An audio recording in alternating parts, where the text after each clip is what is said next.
Happy Tuesday, everybody. It is time for the Write About routine. And today I'm bringing you a book that I feel like is really compelling for this time of year. In my world, teachers come back to lots of unknowns tomorrow. They've been back for weeks, don't get me wrong, but tomorrow is like our official report day. And we'll begin the process of collaboratively reopening schools. And again, that process has been going on for weeks and weeks, but tomorrow is the first day where we're back as a crew. So this is a book I actually have used a lot. I was originally introduced to it by the Big Fresh newsletter from Choice Literacy, maybe 10 years ago. And it was introduced through the context of writing conferences, which is how I've used it in the past. I think it's very relevant for this time of year. It's called The Three Questions. It's by John Muth, and it's based on an original short story written by Leo Tolstoy at the beginning of the 20th century. So different than the last couple of weeks of Write About routines, I am going to go back to the routine of reading it aloud in this setting. What I'm not going to have a chance to do today, though, is to do multiple readings. So for that, I'm going to rely on you to pause, engage in the text in a couple of ways, and then come back to me. In the same way, I'm not going to play around with fancy technology today. No document camera, no writing in front of you, that kind of thing. So really, I want to focus on step one of the Write About routine, which is reading.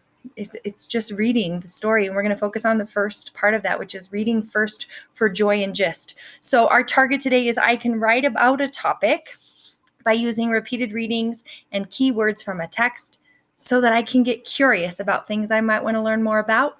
And in addition to that, get curious about things that might help me to understand the message of the text itself. So if you need to, you're welcome to download the text excerpt that's available on the blog if you want to follow along with me. I'll be very transparent and let you know. It's just the beginning and the end of the book. It's not the middle. So you'll need to rely on this read aloud or another version of the read aloud to enjoy the text in its entirety. All right, so for this first reading, remember, I want you to just enjoy it for the way it was written and zero in on the pictures as best you can see them, as best I can display them, and then we'll engage in steps 1 and 2 together. Here we go.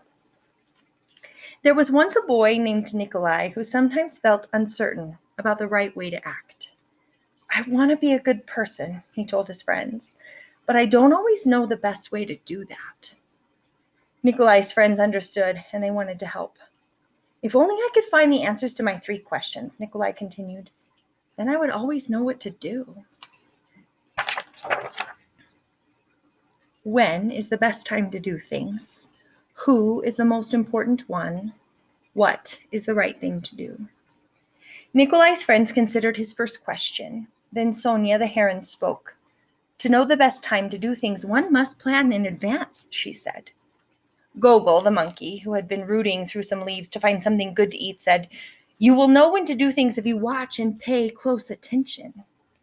Then Pushkin, the dog, who was just dozing off, rolled over and said, You can't pay attention to everything yourself. You need a pack to keep watch and help you decide when to do things. For example, Gogol, a coconut is about to fall on your head.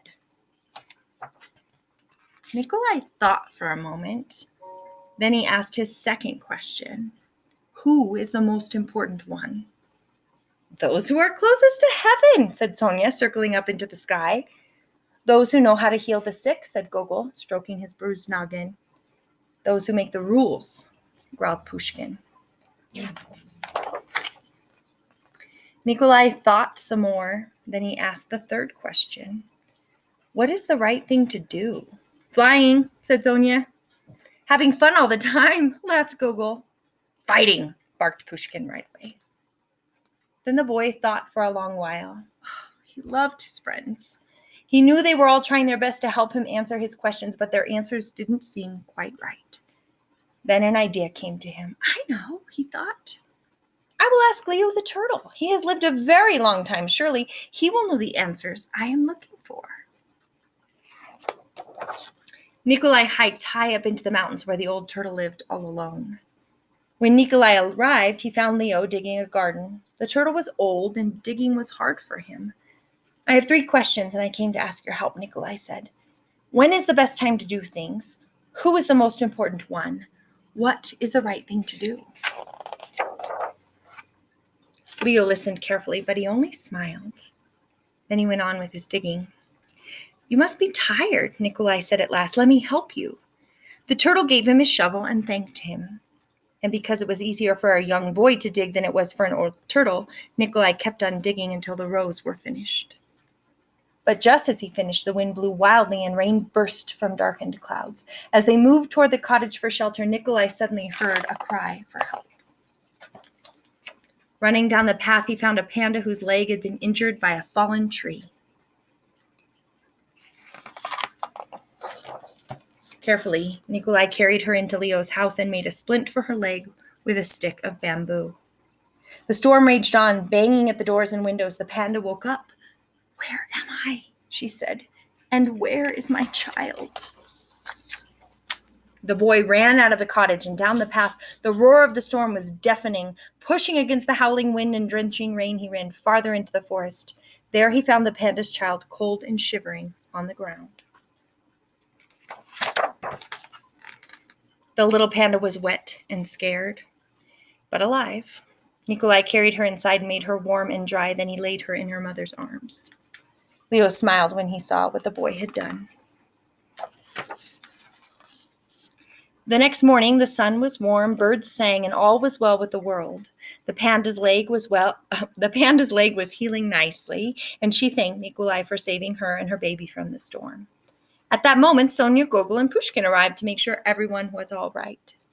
Nikolai felt great peace within himself. He had wonderful friends. He had saved the panda and her child, but he also felt disappointed. He still had not found the answers to his 3 questions, so he asked Leo one more time. The old turtle looked at the boy. But your questions have been answered, he said. They have? Asked the boy. Yesterday, if you had not stayed to help me dig my garden, you wouldn't have heard the panda's cries for help in the storm. Therefore, the most important time was the time you spent digging the garden. The most important one at that moment was me, and the most important thing to do was to help me with my garden. Later, when you found the injured panda, the most important time was the time you spent mending her leg and saving her child. The most important ones were the panda and her baby, and the most important thing to do was to take care of them and make them safe. Remember then that there is only one important time, and that time is now. The most important one is always the one you are with. And the most important thing is to do good for the one who is standing at your side. For these, my dear boy, are the answers to what is most important in this world. This is why we are here.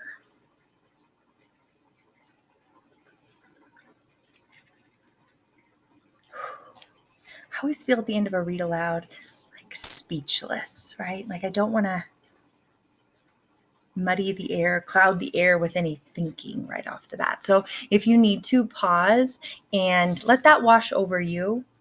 It's a really powerful reading, and I'm sure as I was reading, you were making connections to things that are relevant in your world right now, which is one of the reasons I love it so much. It's very timely, even though it was written in its original form more than 100 years ago. So with that in mind, I want you to think about, what was that story about? Like, what was its gist? And then I want you to pause and go back and read it 2 or 3 more times. And your goal in those additional readings is to mine the text for key words, not just words that are written on the page, but ideas and thoughts that come to mind. For example, at the very beginning of the text, as all of his friends are giving him all of this advice, I might see that this is a story that lends itself to perspective, right? That's not in the text. That word doesn't exist in there. But the word perspective is a key word in this text because it's from each person's vantage point that they're giving him the advice. Even Leo at the end, right, is helping him to see his own perspective. So I want you to take a minute and do that work. Pause here and then come back to me. We're going to go ahead and I'll prompt you for the quick write and give you some ideas for what you could do next. All right. So hopefully you have a list of maybe 3 to 5, maybe even 10 words that you could use in step 2 of the Write About routine, which is the keyword strategy quick write, right? So for this, You have already had to do some clarifying of the text, some determining of importance, and really some inferring about maybe the main idea or the theme of the story in order to gain those key words. And you also may have grabbed words from the text that were more explicit in their message. So the next step will be to quick write. Remember, we use in this section or in this part of the routine, we use Jeff Anderson's power write technique, which means you're going to write as much as you can, as fast as you can, as well as you can for 1 minute, using that word, one of your keywords that you'll pick at least once during that minute. So go ahead, choose a keyword. Your goal here is just to let the writing flow, stream of consciousness style. Your goal is to see where the writing takes you. This should be a generative act. So choose a word, one that maybe is compelling to you, and go ahead, pause the video here, set a timer for 1 minute, and join me back at the end of that minute, even if it means you lifted your pen in the middle of a word. Ready? Choose your word, pause the video. I'll see you back in a minute. Go. All right, guys. So you've now engaged in steps 1 and 2 of the Write About routine. And the next steps would be to read more. Where did that writing take you? Did it take you towards an idea that you might want to flesh out a little bit more, that you might want to do some more research or reading about? One idea at this point would be to listen to the original version of the story in the text in this book. John Muth refers to it in his author's note at the end. And I was able to find a version that's available through a podcast that I've linked into the blog. So if that's something that you're interested in, go ahead. That's a second text, right? And it would help us to understand this text better by understanding the original and the intent of the original. So that's linked on the blog. That's one possibility. Another possibility I thought of, like if I had been written about perspective taking, I could do some connecting to what's happening in the world today. Remember, the goal of read more and write more is to come back to this text and understand it better, as well as to use it as a jumping off point for content building, right? So for knowledge building, for a greater understanding about the world and the human experience. So with that in mind, I'm going to leave you to finish up steps 3 and 4. And if you're so inclined, add a snippet of that into the comments on the blog, and you could win a copy of this text at the end of the week. Then again, join me back on Thursday for the Write Like routine, where we'll focus in on one or two of the steps of that routine so that we can get to know the writing and the craft of this sort of story or parable better and do some writing of our own topics in the style of John Muth. So hope to see you soon, and take care, everybody.